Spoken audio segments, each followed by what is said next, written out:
वंदे पुरुषोत्तम। आज मैं आप लोगों के सामने ठाकुर जी के एक भक्त हैं सौरभ साहब। उन्होंने कंपन यानी वाइब्रेशन, ट्यूनिंग और प्रतिध्वनि की बात की है। उसके बारे में हम अपनी आवाज़ में उनकी बात को प्रस्तुत कर रहे हैं। घुटनों तक भरा पानी जिसमें जानवरों का मल, प्लास्टिक के रैपर और कुचली हुई बोतलें तैर रही हैं। दक्षिण कोलकाता की एक सकरी गली की ठंडी नम हवा में जहां इमारतें एक दूसरे से सटी हुई हैं, 42 वर्षीय त्रैलोक्य अपने 6 साल के बेटे को अपने कंधों पर उठाए हुए हैं। वह मुख्य सड़क तक पहुंचने के लिए गंदगी से सावधानी पूर्वक बचते हुए आगे बढ़ रहे हैं, जहां स्कूल वैन इंतजार कर रही है। कल रात उनका पड़ोसी फिर से नशे में धुत होकर लौटा और शायद उसने अपनी पत्नी को फिर से पीटा। उसकी चीखें खिड़की से बाहर तक सुनाई दे रही थी। पास के ही एक दूसरे घर से श्यामा संगीत की भक्तिपूर्ण धुनें गूंज रही हैं। हर साल बसंत में सरस्वती पूजा पर यही गली सुधीन दास गुप्ता और सलील चौधरी की कालातीत बंगाली धुनों से गूंज उठती है, जो रात में विसर्जन जुलूस के दौरान भांगड़ा की थाप में बदल जाती है। अन्य दिनों में स्थानीय क्लब मार्क्सवाद जिंदाबाद के जोशीले नारों के साथ रक्तदान शिविर और सांस्कृतिक कार्यक्रमों की मेजबानी करता है। 15 साल पहले एक कट्टर कम्युनिस्ट त्रैलोक्य ने एक बंगाली ब्राह्मण गुरु से आध्यात्मिक दीक्षा लेकर और अपने घर को एक भक्ति सत्संग केंद्र में बदलकर अपने साथियों को चौंका दिया था। उसकी यात्रा तब शुरू हुई जब वह 11 साल की उम्र में ढाका, बांग्लादेश से पश्चिम बंगाल, भारत के नदिया जिले के बेथुआ डहरी शहर में आया था। 18 साल की उम्र में वह कोलकाता चला गया और गरियाहाट की सड़कों पर फेरी वाला बन गया। वर्षों की बचत और अपनी पत्नी के गहने बेचने के बावजूद त्रैलोक्य इस गंदी गली के बाहर घर बनाने का सामर्थ्य नहीं जुटा सका। उसकी पत्नी पद्मा तेजी से असुरक्षित होते माहौल को लेकर चिंतित थी। नशेली दवाओं के दुरुपयोग, चोरी और घरेलू हिंसा की बढ़ती घटनाओं ने उसे एक जहरीले पड़ोस में अपने बच्चे के पालन पोषण के बारे में गहरे डर में डाल दिया था। भगवान कृष्ण की एक अनन्य भक्त पद्मा ने अपने दिल में एक गहरा विश्वास पाल रखा था कि यदि उसका घर परमात्मा के लिए एक पवित्र अर्पण बन जाए तो भक्ति प्रार्थनाओं की ध्वनि उसकी दीवारों से होकर बहेगी और इसका कंपन न केवल उनके अपने जीवन को बल्कि और भी बहुत कुछ शुद्ध कर देगा।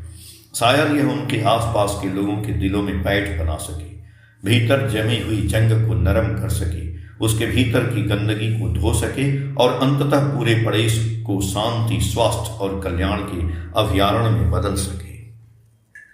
यह कहानी परम पूज्यपाद श्री श्री दादा के शुभ शब्दों से उपजी है, जिन्होंने अनगिनत जीवन को प्रेम और स्नेह के एक अदृश्य धागे से बांध दिया है। उनके शब्द केवल विचार के लिए भोजन या बौद्धिक भूख मिटाने के ज्ञान मात्र नहीं रहे, बल्कि उन्होंने आम इंसानों को अपने परिवेश की आवृत्तियों, फ्रीक्वेंसीज को ठीक उसी तरह ट्यून करके दुनिया को फिर से बनाने का एक व्यवहारिक साधन दिया है, जैसे किसी रेडियो या वाद्य यंत्र को किया जाता है। आइए उन शब्दों को एक बार फिर याद करें दोबारा और देखें कि उन्होंने लोगों के जीवन को कैसे आकार दिया। हर स्थान की अपनी एक अनूठी तरंग यानी वाइब्रेशन होती है। जब किसी घर में सत्संग, अधिवेशन, भक्ति सभा आयोजित किया जाता है तो वह उस स्थान की तरंग को बदल देता है। दैनिक सुबह और शाम की प्रार्थनाएं न केवल घर की भलाई का पोषण करती हैं, बल्कि कल्याण की भावना को पड़ोसी घरों, उनके निवासियों और आसपास के वातावरण तक भी पहुंचाती हैं, जहां तक उनकी तरंगें पहुंचती हैं। स्पंदन यानी वाइब्रेशन, आध्यात्मिक कंपन की नब्ज। वर्ष 2010 में शरद ऋतु के महीनों के दौरान सत्संग समुदाय के एक समर्पित सदस्य और चावल विक्रेता दीपक, उम्र लगभग 27 साल, ने दक्षिण कोलकाता के एक पड़ोस के सामुदायिक केंद्र के भीतर 7 अन्य भक्तों की उपस्थिति में यह बयान दिया था। वे केंद्र के साप्ताहिक सभाओं के दौरान पड़ोसियों की ओर से शोर के बढ़ते स्तर की शिकायतों को दूर करने के लिए एक तत्काल बैठक के लिए एकत्र हुए थे। यह पहली बार नहीं था जब दीपक ने ये शब्द साझा किए थे, वह इन्हें कई बार पहले भी कह चुके थे। हाल ही में दिल्ली सत्संग विहार DSV में मिले सत्संगियों ने भी इसी तरह के विचार साझा किए थे। उन्होंने बताया कि कैसे सत्संग अधिवेशन मंडली आयोजित करने के बाद उनके घरों के कंपन वाइब्रेशंस में एक सकारात्मक परिवर्तन आया। इस तरह के बयान सत्संगियों के बीच व्यापक रूप से गूंजते हैं, जो दीपक और अन्य लोगों की तरह गहराई से मानते हैं कि सत्संग अधिवेशन सकारात्मक कंपन भरकर और नकारात्मक कंपन को कम करके दुनिया में कल्याण ला सकते हैं। 19वीं और 20वीं शताब्दी में भारत और उसके बाहर के नए धार्मिक आंदोलनों ने धर्म और विज्ञान के बीच की खाई को पाटने के लिए कंपन वाइब्रेशन की अवधारणा को अपनाया, जो स्वदेशी परंपराओं और पश्चिमी वैज्ञानिक विमर्शों बॉब 1986, पोर्टर 2005, श्रीनिवास 2014, गुप्तू 2014, विल्की 2024 से प्रेरित थे। स्वामी विवेकानंद जैसी हस्तियों ने ब्रह्मांडीय कंपनों कॉस्मिक वाइब्रेशंस का विचार प्रस्तावित किया, जो सभी अस्तित्व के आधार हैं। प्राचीन वैदिक विचारों को विद्युत चुंबकत्व, इलेक्ट्रोमैग्नेटिज्म और तरंग सिद्धांत वेव थियरी जैसे उभरते वैज्ञानिक सिद्धांतों से जोड़ते हैं। स्वामी विवेकानंद जैसी हस्तियों ने ब्रह्मांडीय कंपनों कॉस्मिक वाइब्रेशंस का विचार प्रस्तावित किया, जो सभी अस्तित्व के आधार हैं।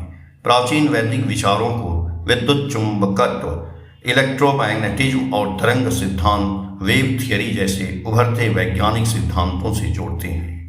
De Michaels 2004 165, Srinivas 2040-30, Helena Blavatsky के नेतृत्व वाली थियोसोफिकल सोसाइटी ने हिंदू और बौद्ध शिक्षाओं को पश्चिमी गूढ़वाद के साथ संश्लेषित किया, यह सुझाव देते हुए कि सभी पदार्थ और चेतन कंपन बलों वाइब्रेटरी फोर्सेज के माध्यम से आपस में जुड़े हुए हैं।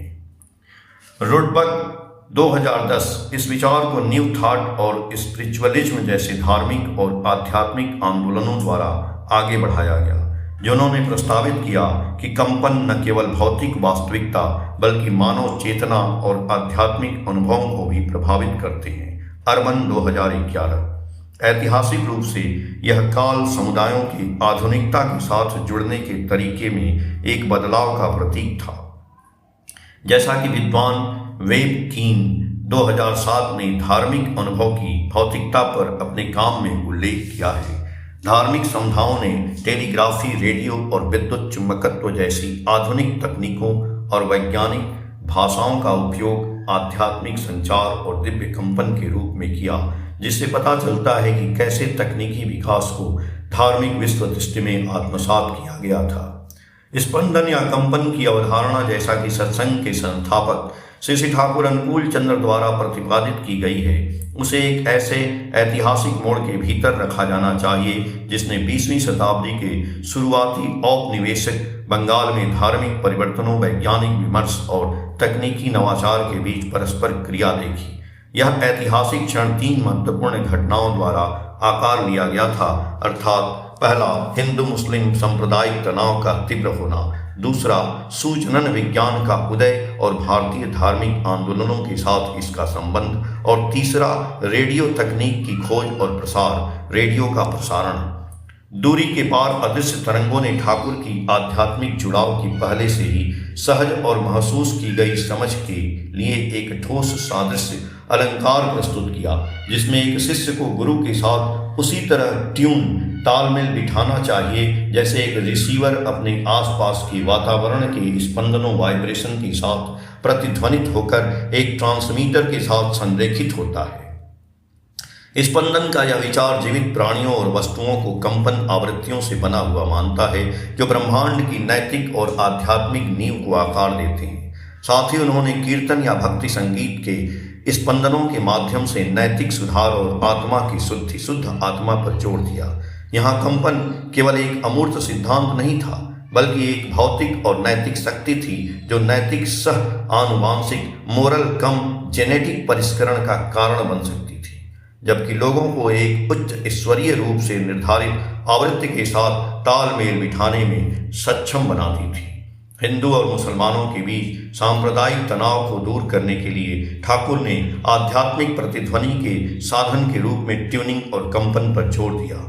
उन्होंने नैतिक और सामाजिक शुद्धि तथा आध्यात्मिक प्रतिध्वनि पैदा करने को सांप्रदायिक विभाजन से ऊपर उठने और सामाजिक सद्भाव पैदा करने के मार्ग के रूप में रखा। जिस तरह कीर्तन में कई ध्वनियां मिलकर लयबद्ध एकता बनाती हैं, उन्होंने समाज की कल्पना स्पंदनों के एक सामूहिक क्षेत्र के रूप में की, जो आध्यात्मिक आदर्शों के साथ संरेखित होने पर कलह को मिटा सकता था और एकजुटता पैदा कर सकता था। स्पंदन की उनकी अवधारणा इस प्रकार औपनिवेशिक और उत्तर औपनिवेशिक भारत के तकनीकी, वैज्ञानिक और सामाजिक धार्मिक विकास से उपजी है, जो ट्यूनिंग या आध्यात्मिक तालमेल के दर्शन पर आधारित है। हालांकि सत्संग में आध्यात्मिक कंपन का विचार विमर्श के क्षेत्र डिस्कर्सिव रेल्म में भी मौजूद है और सुनने के शारीरिक अभ्यासों के माध्यम से भौतिक रूप से उपस्थिति में लाया जाता है। व्यवहार में ठाकुर की आधुनिक वैज्ञानिक धार्मिक शब्दावली में कंपन का विमर्श स्थानों के विशिष्ट और स्थानीय इतिहास, उनके निर्मित वातावरण और वहां रहने वाले लोगों की वास्तविकताओं के साथ मेल खाता है। इस प्रकार कंपन क्या है, यह प्रश्न दिए गए संदर्भों में एक विशेष या कई अर्थ ग्रहण करता है। यहाँ मैं इतिहास के एक विशेष क्षण की ओर मुड़ता हूँ, जब सत्संग सभाओं की आवाज़ों ने लोगों और उनके परिवेश के बीच संबंधों को प्रभावित किया। इस चर्चा को पुख्ता करने के लिए मैं एक पूर्वव्यापी आत्म नृवंश विज्ञान ऑटो एंथ्रोग्राफिक दृष्टिकोण अपनाता हूँ, जिसमें एक भक्त और एक पड़ोसी दोनों के रूप में अपने अनुभवों को दर्शाता हूँ और यह खोजता हूँ कि सुनने के हमारे तरीकों ने उस वातावरण को कैसे आकार दिया जिसमें हम रहते थे। कलकत्ता, अब कोलकाता के एक पड़ोस के ये आत्मनिर्वंश वैज्ञानिक चित्रण दर्शाते हैं कि कैसे स्पंदनों ने एक भौतिक शक्ति और एक प्रतीकात्मक उपस्थिति दोनों के रूप में कार्य किया। उन्होंने भक्तों के एक समुदाय को आकार दिया, सामाजिक और आध्यात्मिक स्वच्छता की उनकी धारणाओं को प्रभावित किया, उन्हें आपस में बांधा और साथ ही उन्हें पड़ोस के बाकी हिस्सों से भी अलग किया। जय